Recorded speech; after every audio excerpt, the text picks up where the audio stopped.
நமஸ்காரம், காலை வணக்கங்கள். இந்த வாரத்தின் முதல் நாள், முதல் ஒர்க்கிங் டே. இந்த வாரம் மட்டுமல்லாமல் வரும் வாரங்கள், மாதங்கள், ஆண்டுகள் எல்லாருக்கும் நல்லபடியாக அமைய வேண்டும் என்று இறைவனை பிரார்த்தித்துக் கொள்கிறேன். இன்று ஒரு முக்கியமான நாள், சங்கீத மாமேதை மகாராஜபுரம் சந்தானம் அவர்களின் நினைவு நாள். இந்த நினைவு நாள் நிகழ்ச்சிகளை சென்னை மயிலாப்பூரில் உள்ள பாரதிய வித்யாபவன் அரங்கில் மகாராஜபுரம் ரசிகாஸ் ட்ரஸ்ட் கொண்டாட இருக்கிறார்கள்.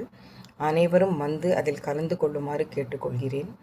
7 ஸ்வரங்களுக்குள் நவரசத்தையும் காட்டிய சங்கீத வித்தகர் அவர்.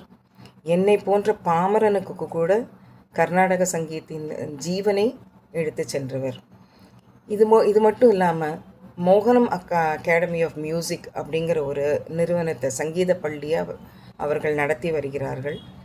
இதற்கு அவருடைய பிரியமான மற்றும் பிரதானமான சிஷ்யரான டாக்டர் கணேஷ் அவர்கள் நிறுவியுள்ளார்.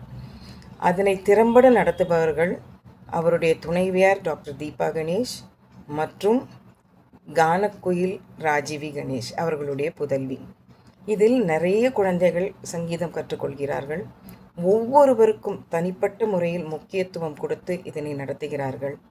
சமீபத்தில் அவர்கள் கற்றுக்கொண்ட பாடத்திலிருந்து சில கேள்விகள் கேட்குமாறு என்னை அழைத்திருந்தார்கள். ஏனென்றால் எனக்கு கேள்வி மட்டும்தான் கேட்க தெரியும். குழந்தைகள் எல்லாரும் நிறைய லார்ஜ் நம்பர்ஸில் பார்ட்டிசிபேட் பண்ணி ரொம்ப என்தூசியாஸ்டிக்காக ஆன்சர் பண்ணாங்க. அதே மாதிரி இதுக்கு ஒரே ஒரு சான்று சொல்லணும் அப்படின்னா, 7 மாத குழந்தையை வயிற்றில் சுமந்து கொண்டு சென்னை பாரிஸ் கார்னர்லேருந்து கே நகருக்கு அந்த நிகழ்வில் கலந்து கொண்டதே ஒரு பெரிய சான்று இல்லையா? ஸோ யாருமே இப்போ ஒரு கேள்வி கேட்க போகிறோம், ஒரு எக்ஸாம்னா குழந்தைகள் அதை எப்படி தவிர்க்கலாம் என்று பார்க்குற சமயத்தில் இவர்கள் எல்லாரும் நான் வரேன், கண்டிப்பாக வருவேன், நான் இந்த பதில் சொல்லும் நிகழ்ச்சியில் நான் கலந்து கொள்கிறேன் என்று சொன்னதே இவர்களுடைய சங்கீத பள்ளிக்கு ஒரு பெரிய கிரெடிட் இல்லையா? ஸோ என்னுடைய சார்பாகவும் இங்கே சங்கீத ரசிகர்கள் எல்லார் சார்பாகவும் அந்த குழந்தைகள் எல்லாரும் சங்கீதத்தில் நல்ல உச்ச நிலையை அடைய வேண்டும் என்று தில்லை ஆடல் வல்லானின் திரு மலர் பாதங்களை மனமுருகி வேண்டிக் கொள்கிறேன். நன்றி, வணக்கம்.